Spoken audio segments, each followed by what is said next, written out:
ሰላም ከመየለኹም ኣብ ዘለናዮ ሰላም ኣምላኽ ክበዝሓልና እንዳተመነኹ ሎማዓንቲ ድማ ሓፍትኹም ፀሓይ ምሳኹም ኣለኹ። ሎማዓንቲ ክንዘራረበሉ ደልየ ዘለኹ ከም ሕብረተሰብ ክንፈልጦ ዝግባአና ኦቲዝም እዩ። ኦቲዝም እንታይ ማለት እዩ? ኦቲዝም ኣፍልጦ ብዛዕባ ኦቲዝም ክሳብ ክንደይ ኣለና? ኣፍልጦናስ ክሳብ ክንደይ እንታይ ምዃኑ ንፈልጦሉ ዝብል ሎማዓንቲ ክዘራረብ መፅእ ዘለኹ። እዚ ኣርእስቲ እዚ ኣዝዩ ሰፊሕን ዓብን እዩ። ብዙሓት ሰባት ድማ ጠርኒፉ ይርከብ። ኦቲዝም ብስፔክትሩም ASS እዩ ዝፍለጥ። ኣነ ግን ሕጂ ብዛዕባ መርመራታት ዝፍለጥን ብዛዕባ ከምዚ ኣለካ ዝበሃል ኣይኮንኩን ክዛረብ ደልየ ዘለኹ። ኣነ ክዛረብ ደልየ ዘለኹ ከም ሕብረተሰብ ብሓንሳብ ንነብር ክሳብ ዘለና ክንረዳድእን ሂወት እቲ ዝኸብደና እውን ነገራት ክቕየሩ እንተዘይክኢሎም ንሕና ኣፍልጦና ኣዕቢና ንሕና ተቐይርና ከመይ ብሓባር ናብራ ኣቕልል ኣቢልና ንነብር ዝብል ክዛረብ ደልየ ዘለኹ። እምበኣረይ ኩላህና ከም እንፈልጦ እዚ ኦቲዝም ዝበሃል ኣብ ብዙሓት ሰባት ይርአ። ኣብ ቆልዑ ክረአ ይኽእል፣ ኣብ ዓበይቲ ክረአ ይኽእል። ምልክታቱ እንታይ እዩ?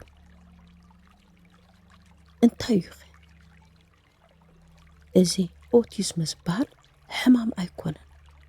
ሕማም ስለ ዘይኮነ ድማ መድሃኒት የብሉን። እሞ እንታይ ዳ እዩ ክንብል እንተደኣ ኮይና እዚ ብባህርያዊ ሓደ ወዲ ሰብ ክፍጠር ከሎ ኣብቲ ናይ ሓንጎል ፍሉይ ኣፈጣጥራ ይፍጠር። ናይ ኣቦ ፀገም ኣይኮነን፣ ናይ ኣደ ፀገም ኣይኮነን፣ ናይቲ ዝውለድ ዘሎ ሰብ ፀገሙን ኣይኮነን። ባህርያዊ እዩ እንተደኣ ኢልና ከምዘይቅየር እውን ፈሊጥና ኣለና። ሕማም ከምዘይኮነ እውን ፈሊጥና ኣለና። ንሓደ ባህርያዊ ክቕየር ዘይክእል ንሕና ኢና ክንመስሎን ክንቅየርን ኣፍልጦና ከነዕብን ደለና መታን ክንነበር። እምበኣረይከስ ኣብ ነፍሲ ወከፍ ብዝተፈላለየ ኣጋጣሚታት ንሰምዖን ንሪኦን ኢና። እዚ ነገር እዚ ከሰክፈና የብሉን። እቲ ሓንቲ ንሕና ክንገብራ ዘለና ዳ እንታይ ምዃኑ ኣፍልጦና ነዕቢ። ኣፍልጦና ምስ ዕበና ድማ ንነፍስና ክንሕግዝ ኢና፣ ነቲ ኣብ ጎንና ዘሎ ድማ ክንሕግዞ ኢና። ንደቅና ክኸውን ይኽእል፣ ንበዓል ቤትና ክኸውን ይኽእል፣ ንበዓልቲ ቤትና ክትከውን ትኽእል፣ ዋላ ንኻልእ ሰብ እውን ክኸውን ይኽእል። ኣፍልጦ እንተሃልዩና ግን በቲ ኣገባቡ ከነፍልጦን ክንሕግዞን ንኽእል። እምበኣረይከስ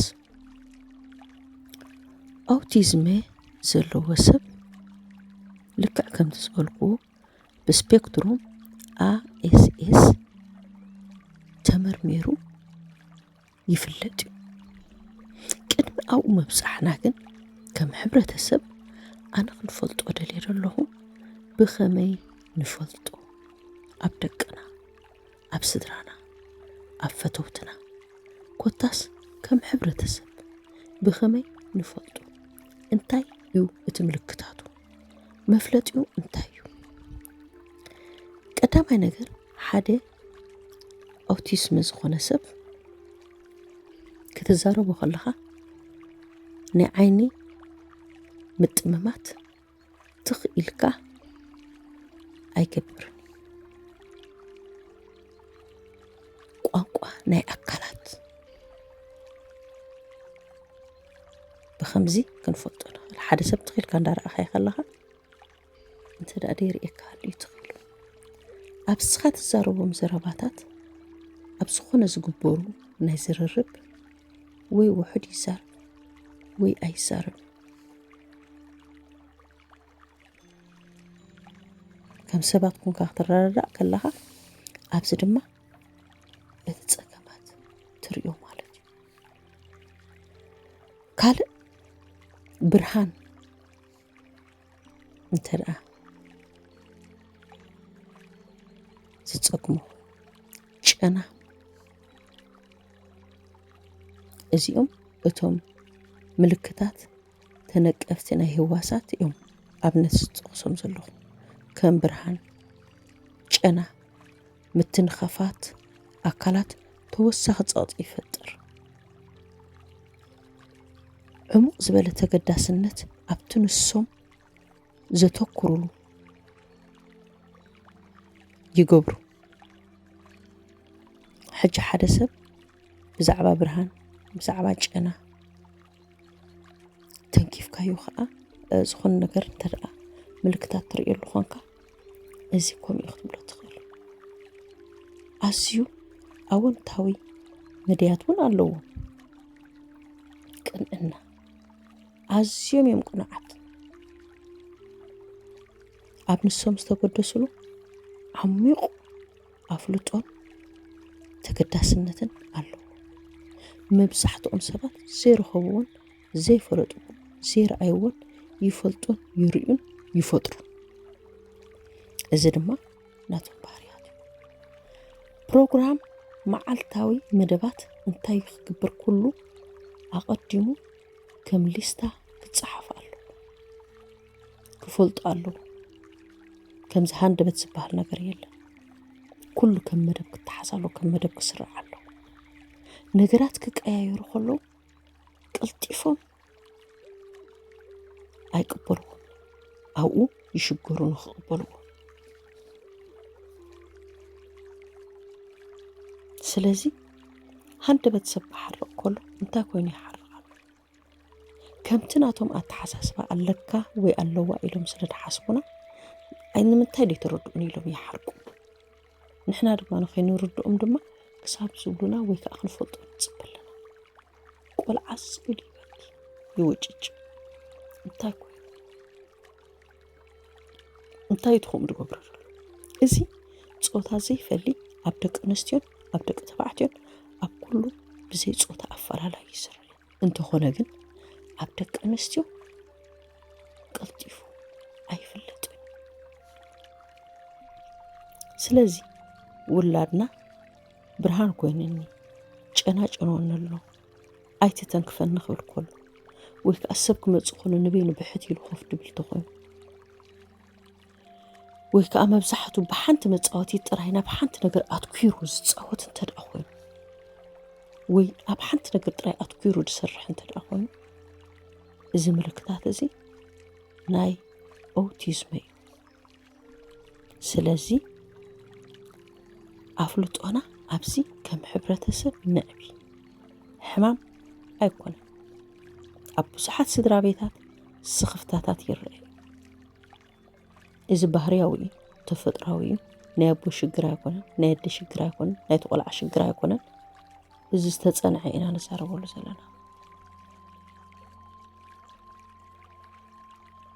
ስለዚ ንሕና ንቀየር ብኣፍልጦ ንቀየር ብርድኢት ንቀየር ንሕና ምስ ተቐየርና ድማ ነገራት ክነቕልሉ ስለዚ እታ ቀንዲ መልእኽተይ ናይ ሎሚ መዓንቲ ከም ሕብረተሰብ ስድራ ቤታትን ሕብረተሰብን ዓበ ኣፍልጦ ክህልወና ይግብኦ ኣብዚ ነገር እዚ ግዜ ጥዕሚ ብዝተፈላለየ መንገዲ ኣፍልጦታትና ከነዕቢ ንኽእል ኢና ሎሚ ንሓደ ነገር ንስኻ ዝመፀካ ሓሳብ ኣብ ሓንጎልካ ከምዚ እንታይ ማለት ኢልካ በቲ ዘለኻዮ ቋንቋ በቲ ዝርዳእካ ቋንቋ እንተ ሓቲትካ መልሲ ትረኽበሉ ኢኻ እሞ ከመይ ዳኣ ክገብር እሞ እንታይ ዳኣ ክገብር ኢልና ኣፍልጦና ንዕቢ ስኽፍታ ገዲፍና ምሕባእ ገዲፍና ምሽቁራር ገዲፍና ከመይ ጌርና ነዚ ነገር እዚ ኣፍልጦና የዕቢና ከመይ ንሕገዝ ንነብስና ከመይ ከዓ ነቲ ኣብ ጥቓና ዘሎ ንሕግዙ ንኣብነት ከም ወላዲት ኣነ እንተ ደኣ እዚ ምልክታት እዚ ነገራት እዝን ዝርኢ ኮይነ ኣብ ጓለይ ኣብ ወደይ እቶም ደቀይ ክርበሹ ከለዉ ወይ ከዓ ናይ ዘይምርድዳእ ህመት ከጋጥም ከሎ እቶም ቆልዑት ይርበሹ ኣለዉ ኣነ ይርበሽ ኣሎ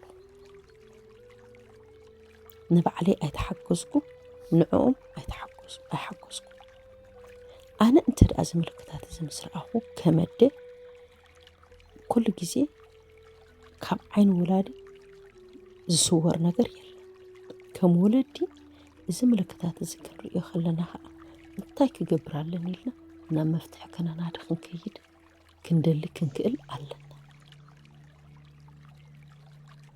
ኣብ ኩሉ ስድራ ቤትና ወይ ከዓ ኣብ ሕብረተሰብና ከምዚ ምስ ነርኢ ስለዚ እዛ ናይ ሎማዓንቲ መልእኽተይ እዛ ናይ ሎማዓንቲ ፃውዒተይ እዛ ናይ ሎማዓንቲ ደወለይ ከም ሕብረተሰብ ኣፍልጦና ነዕቢ እየ ክብል ደልየ ፅን ኢልኩም ስለ ዝሰማዓኩምኒ ካብ ልቢ የመስግነኩም እዚ ሓሳብ እዚ ክጠቅም እዩ ዘይጠቅም ነገር የለን ሸር በልዎ ሳብስክራይብ ግበሩ